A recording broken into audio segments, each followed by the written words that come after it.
Bakit ngayon hindi ka magpakita, Vince? Bakit hindi ka kasama mo si Sandro doon sa Ilocos, doon sa tulay na pinagawa doon? Bakit ngayon hindi ka magangangawa? Nakalubog ang buong Luzon. At Biyernes, August 7, Office of the Ombudsman pumalag sa ulat na tinakot at pinilit ang 4 sa 18 tinaguriang Maleta Boys. Nagsabing mag-move on na tayo sa flood control, punyeta ka. Nasasabi mo yan dahil mali-malita ang tinanggap mong pera. Tingnan mo ang sitwasyon namin ngayon dito. Diyos ko po, kung may maayos na flood control sana, hindi wala sana itong August na to dito sa aming daanan. Buisit ka. Mag-move on, ikaw na mag-move on. Bago tayo mag-umpisa, baka pwede nyong i-like ang video na to. Malaking bagay ang like sa aming mga content creators. Maraming salamat po.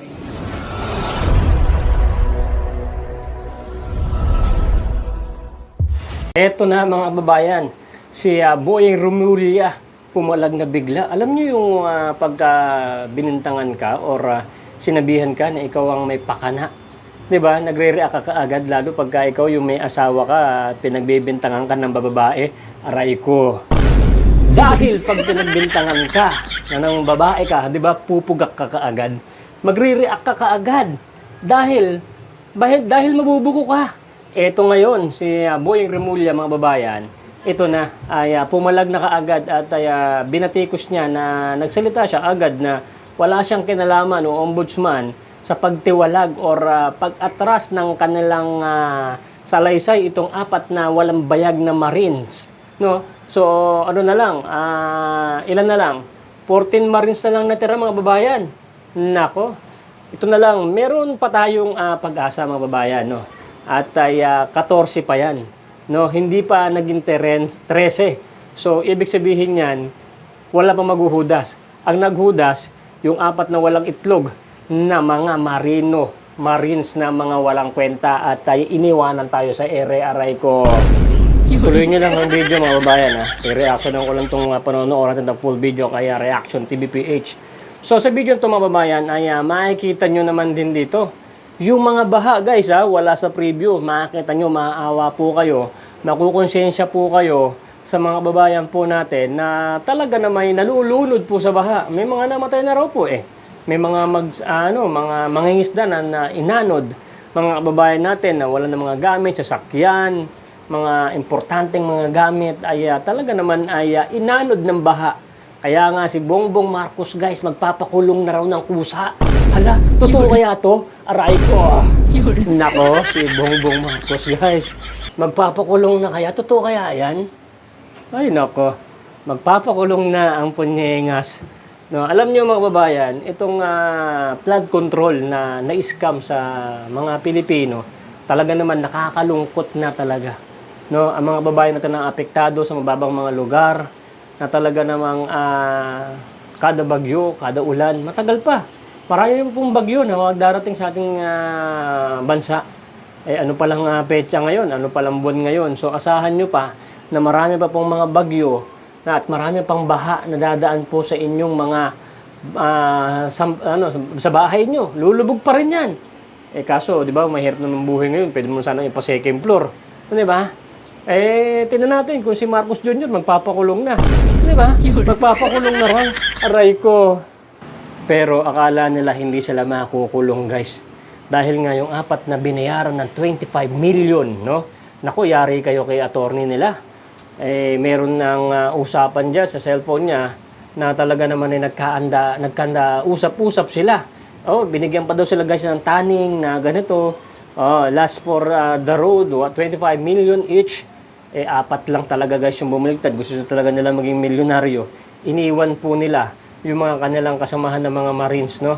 Grabe, kawawa. Nag-iyakan nga po guys yung yung mga Marines na mga kasamahan nila na iniwan sila ng 4 na tarantadong mga walang itlog, no? Habang buhay nyo dadalhin yan. At ang mga anak nyo ibubuli yan. At sikat na sikat pa naman kayo sa buong Pilipinas. Kahit saan kayo magpunta, ay makikita kayo ng mga sambayanan na mga kababayan natin na talaga naman na sasabihin nila wala kayong itlog, pinagpalit nyo ang karangalan at ang sambayanan iniwan nyo. Di ba? Grabe. Kaya kayong 4 kayo, wala kayong itlog, mga tarantado kayo. Tapos guys, anak ng tipaklong, nangyayari talaga sa bansa natin, no? Aba ay, pati yung mga kabaong binaba. Ewan ko guys, panoorin nyo ha, hanggang sa dulo ha. Yung mga kabaong guys ay pinagbababa na lang daw. Ninakaw kaya yung kabaong na yun? Oh, panoorin nyo guys, nandyan yung kabaong, oh. Ninakaw ba yan tapos iniwan at nahuli na raw umano yung magnanakaw ng kabaong. Damo class, magnanakaw ng kabaong, aray ko. Napaka, ano ba nangyayari sa bansa natin guys? Pati naman kabaong, na babalita. At guys ha, huwag kayong manonood ng mga live stream media ng GMA, Channel 2, Channel 5. Kita nyo guys, hindi nila binabalita yun ng mga kababayan ng mga nalulunod sa baha. Kanya-kanyang balita na lang tayo. Yung mga kababayan natin na may mga social account, di ba? Yung iba, mga vlogger, binablog nila yung mga baha kung saan-saan. Na dapat ang nagbabalita niyan, di ba? Yung mga live stream media na sikat, na talaga namang dapat mangunguna sila. Di ba? Wala. Kasi nga, natakpan po nila yung flood control kasi bayad sila. Mga uking ina nyo. Eto pa si Dison guys, no? Bumaligtad na ba o nagtatago na ang tarantado? Ha? Asa na si Dison na lagi nagmumura dahil magmakita niya yung mga flood control na mga nasira. Ano ba? Di ba? Itong mga huli na, wala na, no? Sumusweldo yan. Na wala namang ginagawa. Ngayon ka magmura. Sana binaha ka rin, no? Ngayon na nagkakandabaha na. Dati, pag may nakita ang flood control, mga ganyan, nung nalaman mo sa boss mo yan at natapalan ka ng pera, wala na. Hindi ka na nagmumura, hindi ka na nga nagpapakite. Wala, hindi yan bumaligtad. Oo, lalo pang lalong niya pang ipagtatanggol si Bongbong Marcos at si Martin Romualdez, si Saldico.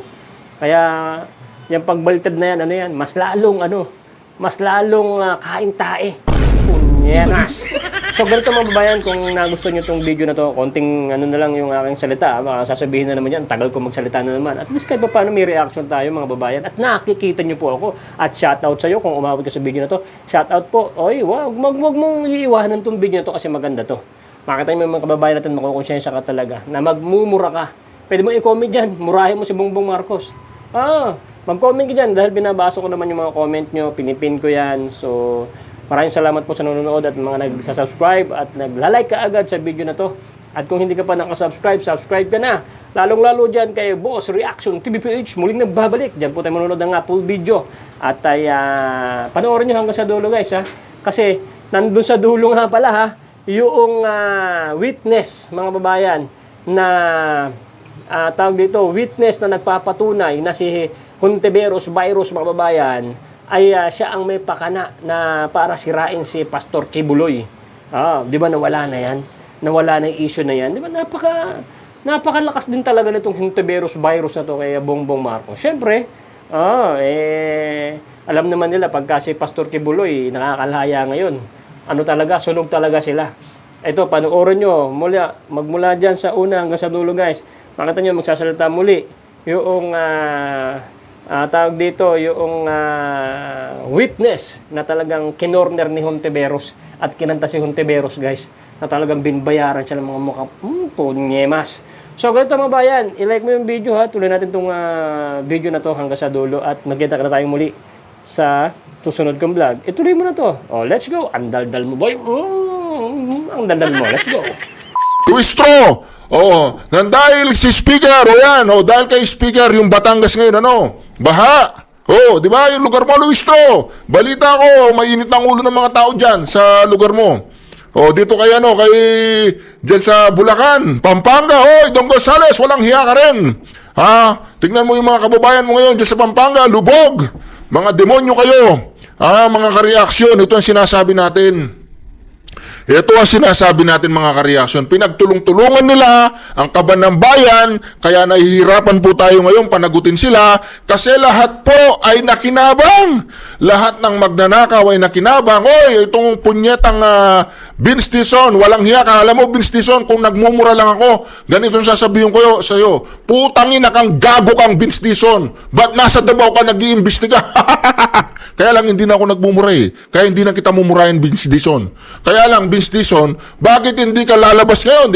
Di ba nung nasa Davao, bumaha ng konti sa Davao, momentarily lang ang pagbaha doon, mura ka ng mura doon, gago ka rin Ngayon, mura bakit ngayon hindi ka magpakita, Vince? Bakit hindi ka kasama mo si Sandro doon sa Ilocos, doon sa tulay na pinagawa doon? Bakit ngayon hindi ka magngangawa? Nakalubog ang buong Luzon. Vince, punyeta ka rin, Vince, walang hiya ka. Ba't hindi ka ngayon lumabas? At pagmumurahin mo lahat ng mga taong sangkot, masakit po ang nararamdaman ko ngayon dahil ang ating mga kababayan ay talagang naghihirap, nasa bingit ang kanilang buhay, hindi makapagluto, hindi makakain ng maayos, habang itong mga magnanakaw na mga animal na to ay nag-e-enjoy. Nag-e-enjoy po sila sa kanilang mga bahay na malalaki, nag-e-enjoy sa kanilang mga bahay sa ibang bansa. Vince, nasan ka? Walang iya ka, Vince. Kung sa Davao, ngawa ka ng ngawa, mura ka ng mura, gago, ngayon ka magmura. O di ba, Vince, nasan ka? Pagkita ka, punyeta ka.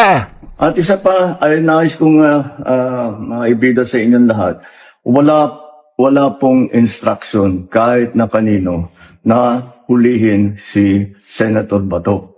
Is there a standing order from the President to have Senator Bato arrested? Yes, still, there is. Sinungaling. Sinungaling ang dalawa magjowa. At isa pa, ay nais kong maibida sa inyong lahat, wala pong instruction. Siguro ngayon nasarap ng buhay ni Bongbong kumakain ng masarap sa Malacanang kung saan man siya ngayon, habang ang kanyang mga kababayan ay nagkikahos at namimiligro ang bawat buhay nila dahil ang ulan hindi pa po tumitigil. Yung Buklaw Dam ay talagang overflow na. Doon sa Benguet ay nagkakabaha, malaking baha. O ngayon, sino po ang hindi masama ang kalooban ngayon? Habang ang mga animal na mga magnanakaw, putang ina, sino to? Si Erich, sinayupak, animal kan, tulpo ka. Tumanggap ka rin ng maleta, di umano. O ngayon, nasan ka? Ititigil mo na yung flood control? Ibibigay mo na kay Ramula? Palagay ko kahit sa impyerno, hindi kayo tatanggapin, mga demonyo kayo. Kahit na kanino na hulihin si Senator Bato. Is there a standing Sinungaling! order from the President to have Senator Bato arrested? Yes, still, there is. Di ba? Sinungaling. Sino nagsasalta ng totoo sa dalawa? Why do you oppose the serving of the warrant? There's three cases, very popular cases in the ICC. If they can serve the warrant, then I will believe the ICC. So that Kaya mga ka-reaction ngayon, ito, kidnapping ang ginawa na sa Pangulong Duterte, binabalikan lang natin itong mga ka-reaction para patunayan lang natin sa mga animal na to, na mga sinungaling ang mga bangag na to, tsaka itong si Tambaluslos. Ang mga ka-reaction. Ngayon, nag-iikaw sa Cavite, lubog, Sa Cavite, mayroon akong sister-in-law sa Cavite. Lumubog na yung bahay nila. Lampas tao. O, di ba? Habang itong mga magnanakaw na mga animal na magnanakaw na mga ito, ay nagpasasa sa kaban ng bayan, nagpasasa sa pera ng bayan, at ngayon ang ginigipit nila si Marcoleta na hinahanap ang mga magnanakaw, si Mike Defensor, si Jingo Estrada, at pinalaya na nila yung palabas ni Bong Revilla. Mga ka-reaction, alam po ba ninyo mga ka-reaction, kung hindi kayo kikilos, kung hindi, wala pong eleksyon sa 2028, sabi nila walang eleksyon. Sabi ni Bibi Sara, walang eleksyon, no eleksyon. Dahil kokonas na nila, kokonas. Mga ka-reaction, ang problema natin ngayon, tingnan po ninyo, sa EDSA Lubog, eto mga ka-reaction, papalabas natin, tapusin lang natin itong na to. you oppose the serving of the warrant. There's three cases, very popular cases in the ICC. If they can serve the warrant, then I will believe the ICC. So that means you do not believe in the jurisdiction of... Well, the Philippine law says that they have to pass on our local court.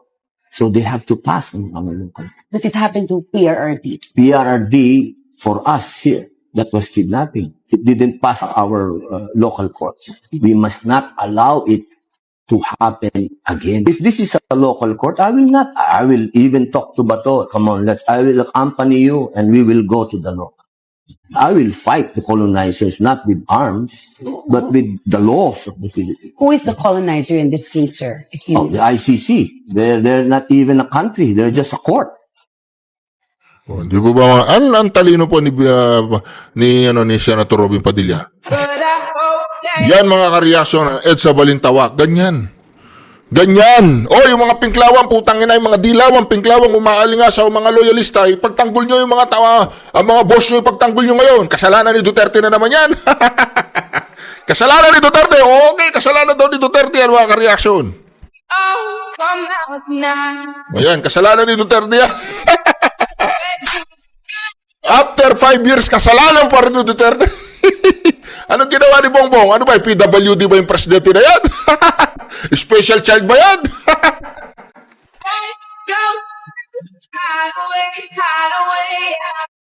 Mga walang hiya kayo, mga magnanakaw. Ayan, sa Batangas daw po yan mga kareaksyon. Ako, sa lugar daw ni Luis Tru yan. Ako, mga kareaksyon, grabe yan. Ayan o. Grabe po mga kareaksyon na nangyayari. Umakyat na sa 6 na katao ang nasawi Nako! habang itong iba pa ang sugatan matapos ang ilang araw na walang huto ang dalawang Dapat ang masasawi na lang yung mga kongresista tsaka mga senador na mga magnanakaw tsaka yung mga, kung sino yung mga magnanakaw sa executive. Dapat sila na lang yung masawi dyan sa ano na yan. Pangit mong pakinggan mga kareaksyon na nananalangin kang sana masawi yung mga yan. Kasi mga salot sa lipo na nasasawi yung mga inosente. Anyway, mga kareaksyon, sana wag silang masawi at mabuhay sila ng 200 taon na sa kulungan. nasawi sa landslide sa Benguet. Dalawa rin sa rock slide Mantagin mo, Benguet, lubog. sa Rodriguez Rizal habang naitala ang nadagdag na casualties at mula sa La Union, isa rito po ang nalunod habang isa naman ang nakuryente. Nakapagtala din ng 7 sugatan sa sama ng panahon, 5 sa Baguio City dahil sa landslide, isa din sa insidente ng landslide sa La Trinidad habang isa naman dahil sa vehicular accident sa Papangan. 4,755 families o katumbas ng 261,048 na individuals. Sa nabanggit na datos, umaabot naman sa 2,519 na pamilya naman sa mga apektadong rehiyon ang Regions 1, 2, 3, 5, 9, Cordillera Administrative Region, Mimaropa at Calabarzon. Sa kasalukuyan ay nasa 7.3 million pesos ang tulong na naipapamahagi ng gobyerno sa mga apektadong residente. Binaha ang ilang lugar sa Metro Manila dahil sa walang MMDA, may pagbaha sa mga sumusunod na lugar hanggang kaninang alas 12:45 ng tanghali. Kabilang sa naitalang gutter deep flood sa ilang lugar sa Quezon City, Makati, Valenzuela City at C3 NLEX Connector. Bagamat nananatili namang passable sa lahat ng uri ng sasakyan. Nagkaroon din ng pagbaha sa Barangay San Jose, gayon din sa Barangay de la Paz, Binyan, Laguna. Binaha din kagabi ang Taclob San Sebastian Road sa Kawit, Cavite. Patuloy pang asahan ang mga pag-ulan sa nalalabing bahagi ng araw ngayong Sabado dahil sa habagat. Nagsagawa ng rescue operations kaninang madaling araw ang... Ito nga mga ka-reaction si Vince Dizon eh. Hindi pa yata nagmumurang putangin ng Vince Dizon na to. Putangin na ka Vince Dizon, hindi ka pa yata nagmumura ngayon. Lubog na ang buong Pilipinas, Vince Dizon, nung nasa Davao ka, putangin na ka ng putangin na, mura ka ng mura ngayon. Ngayon, ba't di ka nagpuputangin na? Ba't hindi ka nagmumura ngayon? Gago ka ba, Vince Dizon? Putangin na ka ba? Ba't hindi ka nagmumura ngayon? Nagtatago ka ba sa palda ni Bongbong Marcos ngayon? Hindi nyo alam kung anong gagawin ninyong meeting ngayon, palusot. Palulusutan pa ninyo yan, ako! Paano kayo lulusot dyan? Ang hanging habagat ang probinsya ng Bataan ngayon ay nakararanas ng 1 hanggang 2 talampakang pagbaha. Sa bayan ng Maribeles, partikular na sa Barangay Ipag, umabot sa 2 talampakan ang nararanasang pagbaha kung saan ilang Grabe po mga reaction ha. Tulong para buhat. Hindi po ginagawa ng mga bayarang media. Kaya kung ako sa inyo mga ka-reaction, manood na lang kayo sa Net25 at saka sa SMNI. Yung mga putangin ng mga bayarang media na yan, pasensya na po kayo mga ka-reaction. Ako, masakit po ang kalooban ko ngayon sa nakikita ko pong paghihirap ng ating mga kababayan. Gusto mong bumiyahe, di ka makabiyahe. Sinasagip po na lang buhay nila. Habang itong si Bongbong ay nagtatago, hindi natin alam, hindi man nagpapakita. Kung ang Pangulong Duterte lang yan, nagsalita na eh. Saan ka, Bongbong? Walang hiya kayo. Si Vince Dizon, nasaan kayo? Mga animal kayo, nasaan kayo? Magpakita kayo. Ba't lubog na mga kababayan ninyo? ang isang single motorcycle para makatawid sa baha. Naging maagap naman ang pamunuan ng Barangay San Isidro kung saan bumabaraga naman ni Cap Garcia sa kanyang mga kabarangay, partikular na sa mabababang lugar, na mag-ingat at maging alerto sa pagtaas ng tubig baha. Natin ang pagbaha, inaagapan po natin dahil yung mga takip na kanal ay nakabarado. Grabe. Inaagapan po natin ang ating duyan sa daycare. Nakararanas din ng pagbaha ang bayan ng Hermosa, Bataan, partikular na ang kalsada ng Barangay Catani Grabe, oh. at Santo Cristo na may 1 hanggang 2 talampakang pagbaha. Personal lamang binisita ni Hermosa Mayor Ann Adorable Enton ang evacuation center upang masiguro na handa nitong tanggapin ang mga residenteng posibleng lumikas dulot ng mga pagbaha. Larry Biscotcho para sa Mata ng Agila, matatag, matapang, matapat.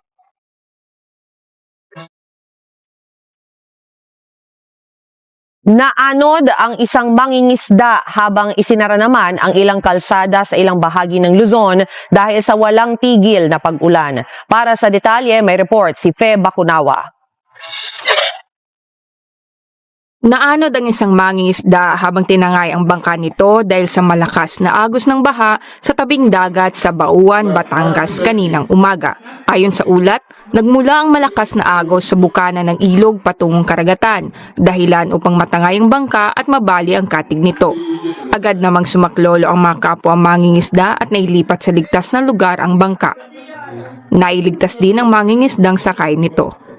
Pansamantala namang isinara ang isang tulay sa Barangay Santo Niño, Batangas City matapos itong mapinsala ng magnitude 5.4 na lindol na yumanig sa lugar.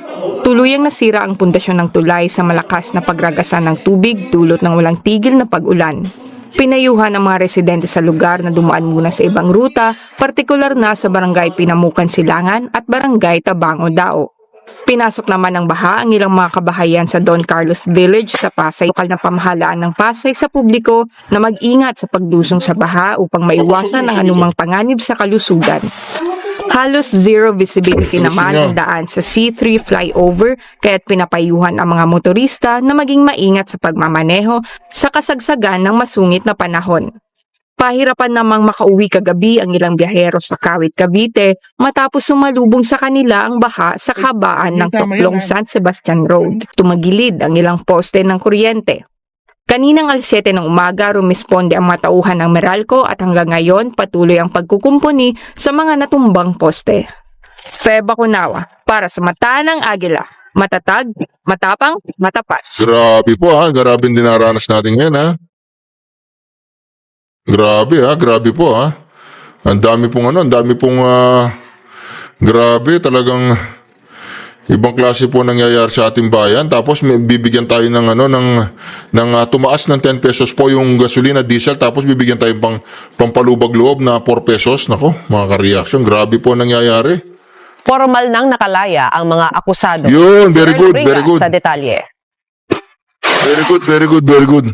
Matagumpay nang nakapagpiyansa at nakalaya ang 10 ex-Brave soldiers sa Las Piñas sa Regional Trial Court Branch 202. Ayon sa kilalang abogado ni si Atty. Levy Balikod, 18,000 pesos ang inirekomendang piyansa para sa bawat isa sa 4 na counts na kinaharap ng mga ex-soldiers. Makalipas ang halos 24 oras, sinabi ni Balikod na masaya silang natapos din ang proseso pero nalungkot dahil sa tagal ng paghihintay.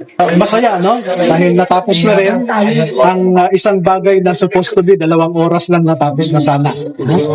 And nalulungkot din ako dahil as a law practitioner, as a litigator, nalulungkot ako na nagkaroon ng ganitong irregular and unusual na proseso. Samantala, binatikos din ni Balikod ang ilang notary public na umano'y tumangging magnotaryo ng mga affidavit ng ex-soldiers. Anya, hindi umano dapat tumanggi ang isang notary public sa pagnotaryo ng public document at maaari umanong humarap sa administrative sanction ng mga tumanggi. Administrative yun, bawal na bawal sa isang notaryo na tanggihan ang pagnotaryo ng isang public document supposed to be, no? Ang rason lamang nila ay dahil daw Brave 18 ang mga ito, natakot sila at ayaw daw nilang matawag sa Senado kung magkaroon ng problema. Yun. So that is unbecoming of a notary public. At because of that, their commission can be cancelled and that they can face administrative sanctions sa Supreme Court. Samantala may mensahe rin si Balikod para sa 4 na dating kasamahan ng grupo na umatras at nag-retract sa kanilang maganaunang pahayag. Sinabi niya na umaasa siyang magkakaroon ng matiwasay na buhay baga ito bagamat nalulungkot siya sa posibleng epekto ng kanilang desisyon sa hinaharap. Panalangin ko na yung 4 ay magkaroon ng matiwasay na buhay, no? I do not wish anything bad for them, no? Nagdesisyon sila para sa pamilya, no? And yun lang, nalulungkot ako na sa mga darating na panahon dahil sa kanilang makitid na pananaw sa sitwasyon, sila ang maiipit in the future.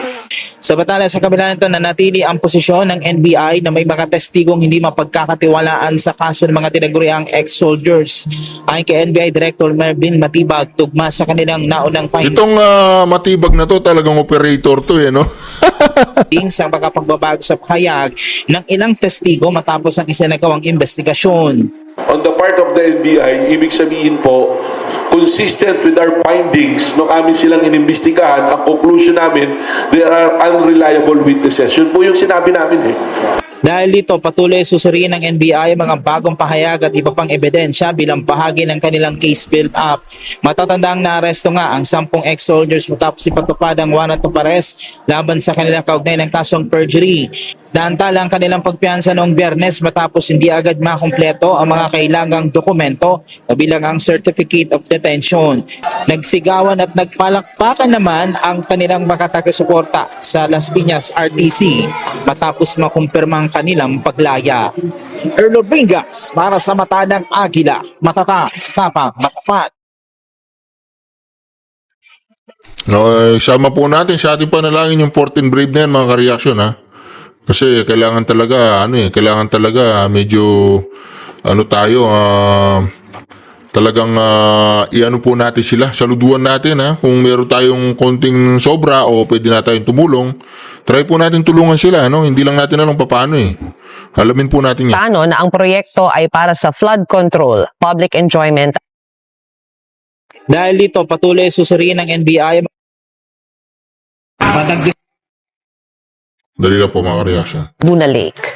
Erlo Bingas para sa Mata ng Agila, matata, tapang, matapat. Ipinagtanggol ni Senator Alan Peter Cayetano ang Lakeshore Development sa Taguig na bahagi ng Laguna Lake. Pagdidiin po ni Cayetano na ang proyekto ay para sa flood control, public enjoyment at proteksyon ng lawa mula sa land grabbing syndicates. Paliwanag pa ng mambabatas na ang inisyatibo ay nailatag sa ilan ng administrasyon mula pa noong 1990s noong panahon ni dating Public Works and Highway Secretary Gregorio Vigilar.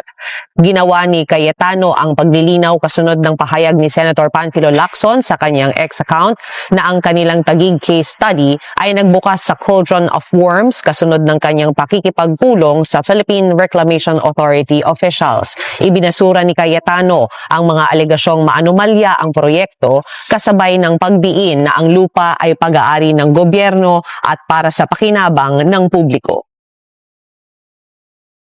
Nangangamba ang House Prosecution Panel na posibleng madelay ang impeachment trial laban kay Vice President Sara Duterte dahil sa hindi pa nare-resolbang issue ng documentary evidence. Sinabi ni House Prosecution Spokesperson Attorney Benjamin Tolosa na kasunod ito ng pagtanggi ng depensa na ikumpara at stipulate ang mga dokumento bago ang August 10 hearing. Ilang ulit anyang nakipag-ugnayan ang prosecutor sa defense team para sa pagkukumpara ng documentary exhibits bago ang trial sa Lunes para maiwasan ang mahabang oras ng authentication proceedings sa open court. Pero sa halip, iminungkahi anya ng depensa na repasuhin ito sa August 14, ilang araw matapos ang nakatakdang susunod na hearing. Sinabi ni Tolosa na balak ng prosecution na iparating sa presiding officer ang development.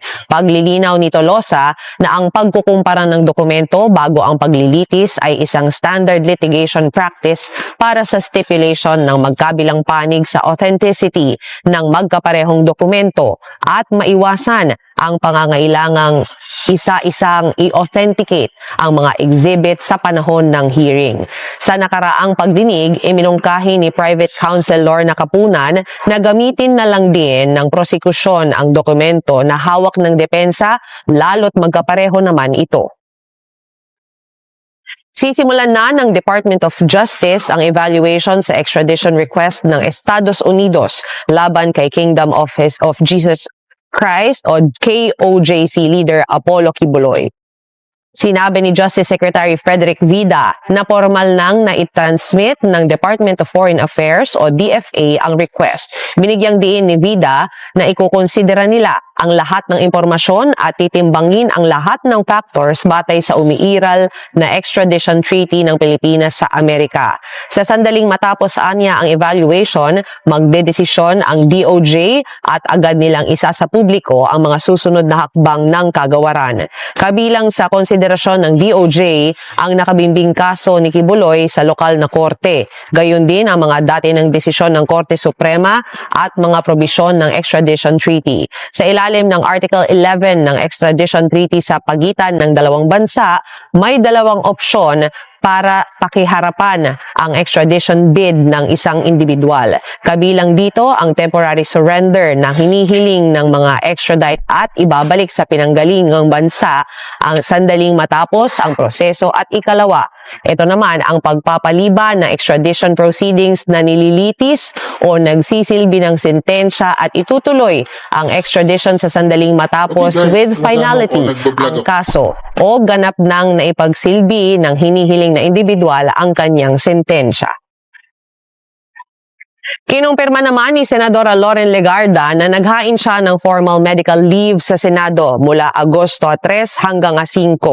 Kasunod ito ng ulat na umalis siya ng bansa kasama ang kanyang anak na si Batangas 1st District Representative Leandro Leviste. Sa isang pahayag, sinabi ng senadora na ang kanyang leave ay inihain alinsunod sa Senate rules. Iginiit naman ng senadora na hindi dapat bigyan ng ibang kahulugan ang kanyang paglalakbay at hiniling sa publiko na huwag itong iugnay sa anyay kamakailang false and baseless allegations laban sa kanya. Umalis ng bansa ang mag-ina ilang araw bago ipatawag ng NBI si Leviste kaugnay ng investigasyon sa umano'y planong sirain ang reputasyon ni Executive Secretary Ralph Recto.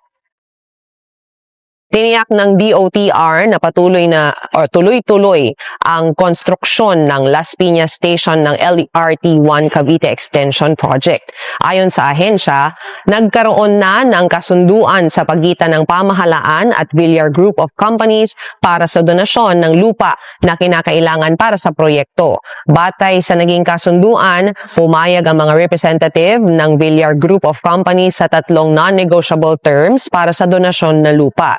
Kabilang dito ang pagbibigay ng unconditional permit to enter, waiver ng subrogation laban sa gobyerno at ang kanselasyon ng mortgage sa ari-arian na idodonate. Dahil dito, masisimulan na ang construction work sa susunod na taon.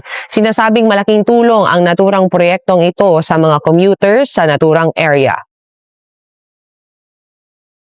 Habang buhay nang hindi maaaring tumapak sa alinmang UAAP-related activity, si former Ateneo Blue Eagles head coach Tab Baldwin. Dati idol ko po itong si Tab Baldwin na to eh. Kaya lang yung nangyari po kay Baterbonia, iba po eh, no? Talagang iba po yung nangyari kay Baterbonia. Regional Trial Court matapos na Dito muna tayo. Eagles basketball squad sa parating na UAAP Season 89. Balikan natin ang mga malalaking balita ngayong linggo. Lunes, August 3, labor groups sumugod sa Pasig Regional Trial Court. Bakit? Tapos na suspindihin ang implementasyon ng 85 pesos na wage hike palabas sa lang yan eh. Capital Region. Pagpapalabas ng Palabas lang yung ginawa ni Bangag eh. Alam niyo, nagkaroon po ng rally ang iglesia. Doon po nila binaba yung wage increase na 85. Tapos sinuspindi rin naman. Oh. Palabas lang. Palabas lang. Pinaiimbestigahan sa Kamara. Martes, August 4, dating DPWH Secretary Manuel Bonoan kumukolekta ng 15% na kickback sa bawat infrastructure projects ng gobyerno ayon kay dating DPWH Undersecretary Roberto Bernardo. 30 bagong kaso kaugnay sa mga anomalya sa flood control projects sa bansa. Isasampa ng National Bureau of Investigation sa Department of Justice. Ano pong gagawin nila sa limpak-limpak na salapi, ano? Grabe. Miyerkules, August 5, sa ika-13 araw ng impeachment trial, dating COA State Prosecutor Roderick Wamil, inamin na walang ebidensya na direktang magpapatunay na nakinabang sa confidential funds si Vice President Sara Duterte. Huwebes, August 6, Malacanang, inamin na korupsyon at krisis na dulot ng sigalot sa Middle East ang dahilan ng pagbagal ng ekonomiya ng bansa. Bagyong Maymay at Habagat na nalasa sa malaking bahagi ng Northern at Central Luzon, kaliwat ka ng mga pagbaha at pagkuho na itala.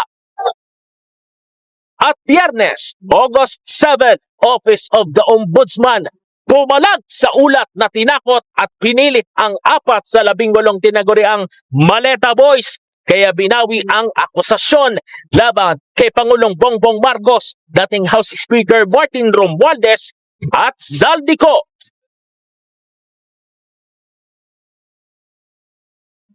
Abangan, driver at sasakyang ginamit sa pag-iwan ng kabaong natukoy na ng QCPD. At wanted sa Japan, timbog sa BI sa Intramuros. Yan at iba pang balitang pulis sa pagbabalik ng Mata ng Agila Weekend. Kulong na yung may mga sala. Walang kwenta ang gobyerno natin. Walang kwenta. Taong bayan, laban sa kasinungalingan! Hindi ako Pangulo. Papahirap sa amin, palimit na pagbaha, tulad ng blood content scandal na hanggang ngayon ay wala pang napapanagot. Dami ng balitang nakakagalit. PRO para pigilan ang wage increase sa dami ng pangakong napako. Ako ay Pangulo ng Pilipinas at ang tungkulin ko ay sa inyo, ang aking mga kapwa. Hindi na pwede yung kibit balikat lang na, Mr. President. Umpisahan nyo ng magpakulong, kailangan natin resta! Habang ang Binga Dam. Ito po, mga dam naman to, mga dam ha. 2 dams sa Benguet ang nagbukas ng gates nito para maglabas ng tubig. Bunsod yan ng malalakas na pag-ulan na naitala sa probinsya.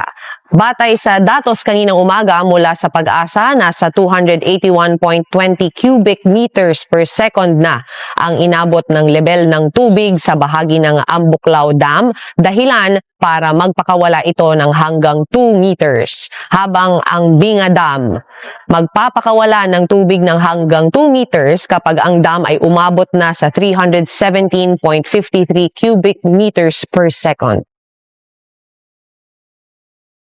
Nagiging selective o namimili na ang proseso ng hustisya sa bansa ngayon. Ito po ang paniniwala ng isang political analyst na si Attorney Edward Chico sa posibilidad na sa tanggapan na ng ombudsman gawin ang investigasyon sa flood control project anomaly sa halip na ipagpatuloy pa ito ng Senate Blue Ribbon Committee. Sa interview ng programang Usapang Pagbabago Weekend ng Radyo Agila, niliwanag ni Attorney Chico na ang investigasyon ng Senado ay ginagawa lamang in aid of legislation at bihira lamang na may naamyendahang batas. Madalas din anya ito ay nagagamit lamang sa politika. Alam naman nating selective yan kasi ganun talaga. Sila kasi yung nasa poder ngayon.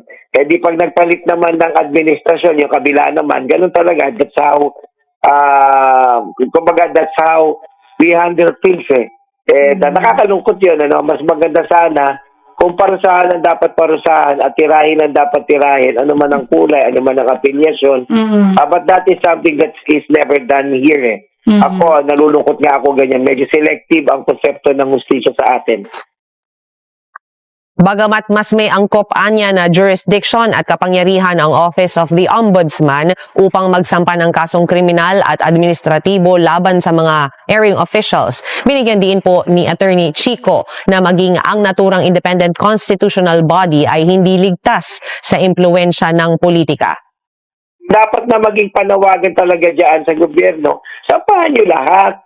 Kung sinasampahan nyo yung kalaban, yung oposisyon, diba? Dapat, huwag nyo nang i-spare yung mga kakampi ninyo, hindi ba? Halimbawa sa Senado, halos lahat yan may insertion. Hindi naman porket mag-insertion ka, ibig sabihin, gumawa ka ng illegal. Kasi yung acceptance ng commission is another issue. Kailangan nun ng proof, hindi ba?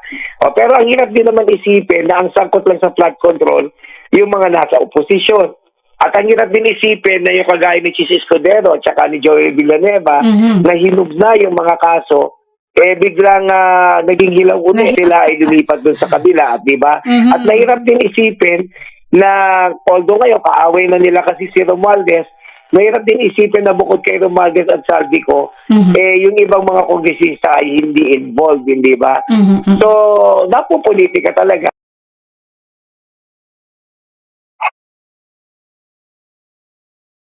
Natunton na ng Quezon City Police District o QCPD ang driver at 1,000 piso naman ang ibinayad sa mga helper na nagbaba ng mga kabaong.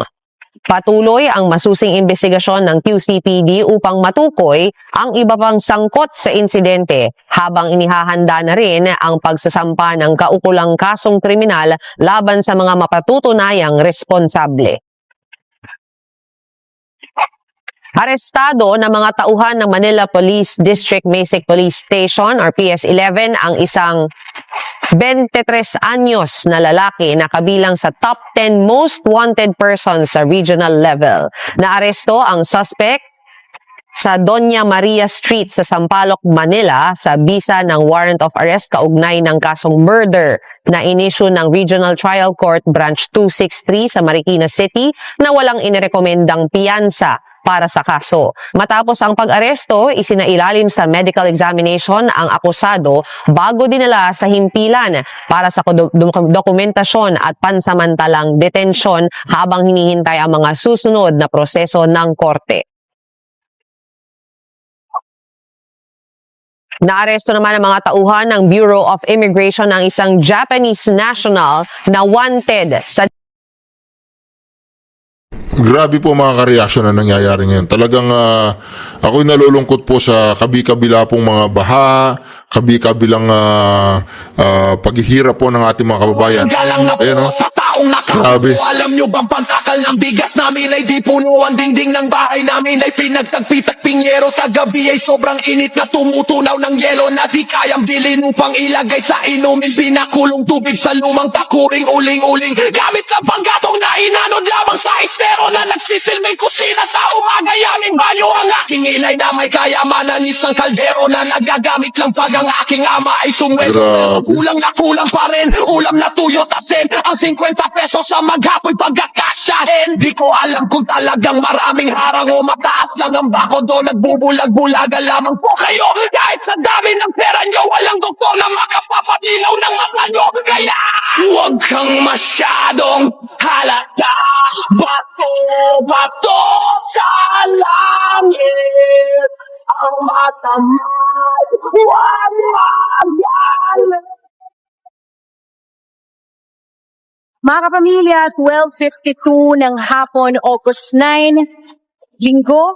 At nandito tayo ngayon sa bahagi ng Araneta Avenue dito sa Barangay Tatalon sa Quezon City.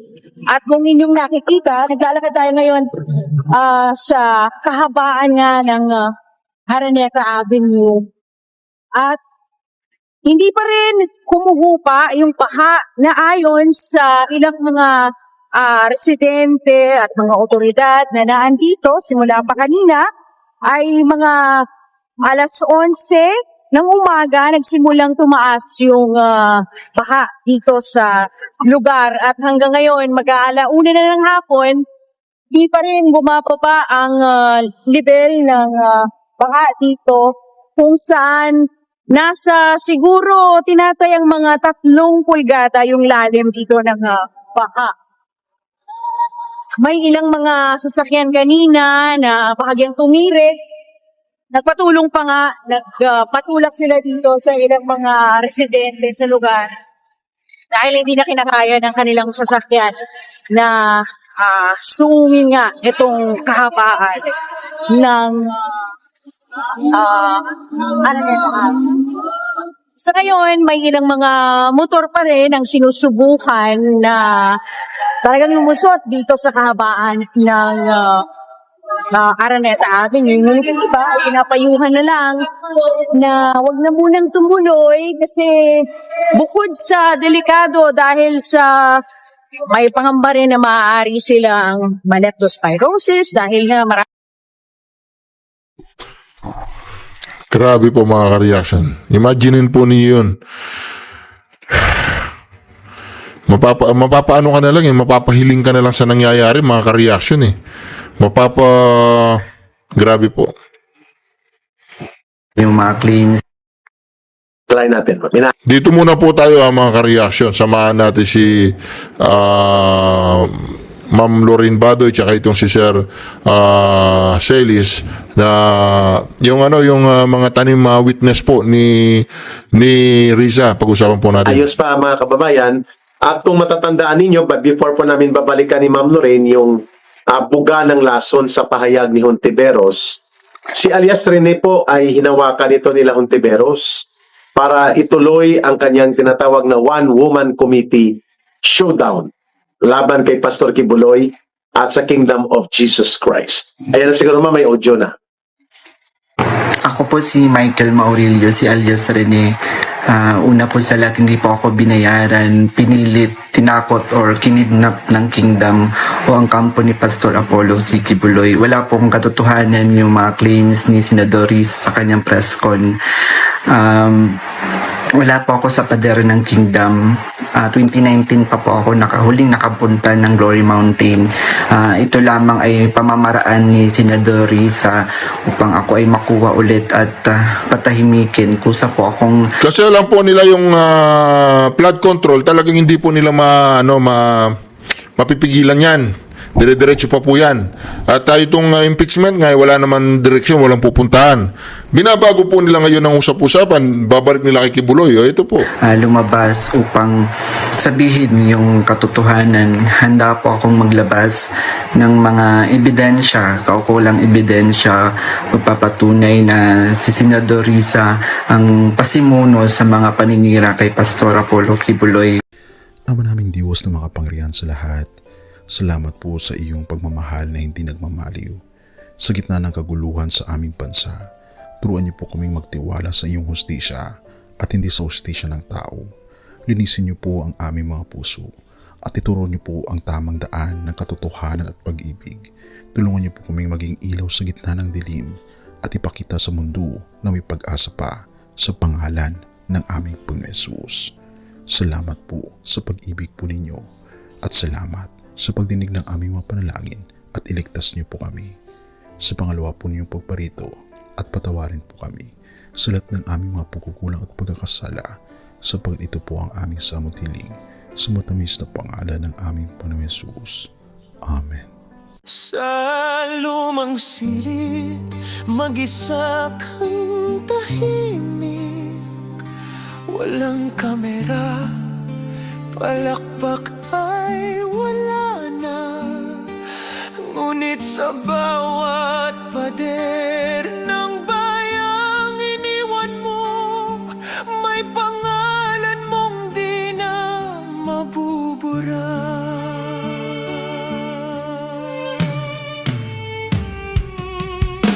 Minsan kang naging balikat ng mahihina, kalaban ng takot, kakampi ng masa. Di mo man laging nasabi ang tama, pinili mong ipaglaban ang madla. Hindi ka sakdal gaya naming lahat, pero tumindi ka nang walang pag-atras. At ngayong pagod ka na, tatay, kami naman ang sasalo ng bawat bigat.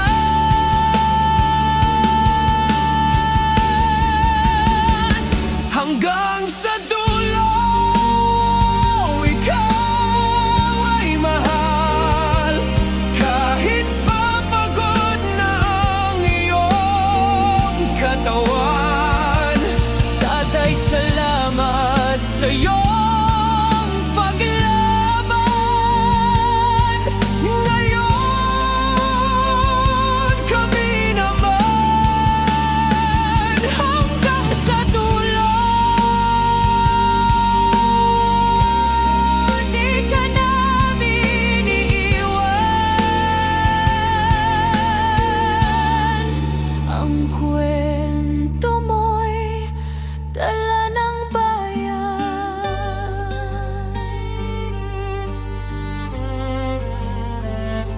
Tahimik ka na sa mga batikos. Wala nang tugon, wala nang galit, pero sa mata ng mga maralita, naroon pa rin ang tapat mong alaala. Marami mang di nakaintindi, marami pa rin ang di nakakalimot.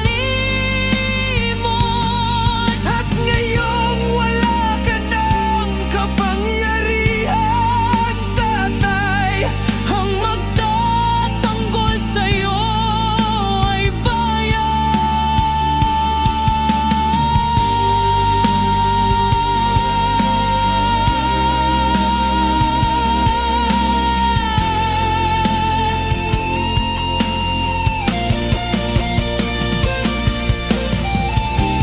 hindi ka nag-iisa kahit ngayon.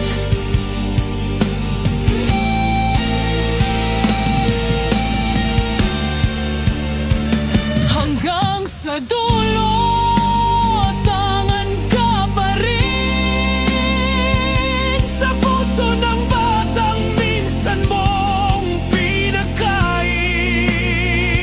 Hanggang sa dulo, di ka nag-iisa.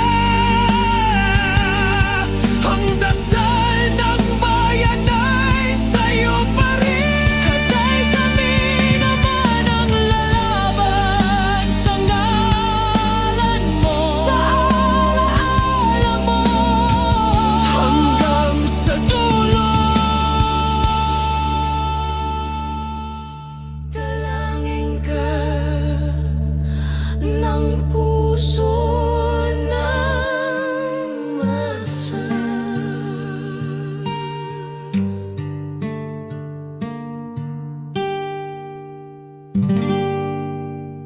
At yun na nga mga kababayan, ano na ang masasabi mo?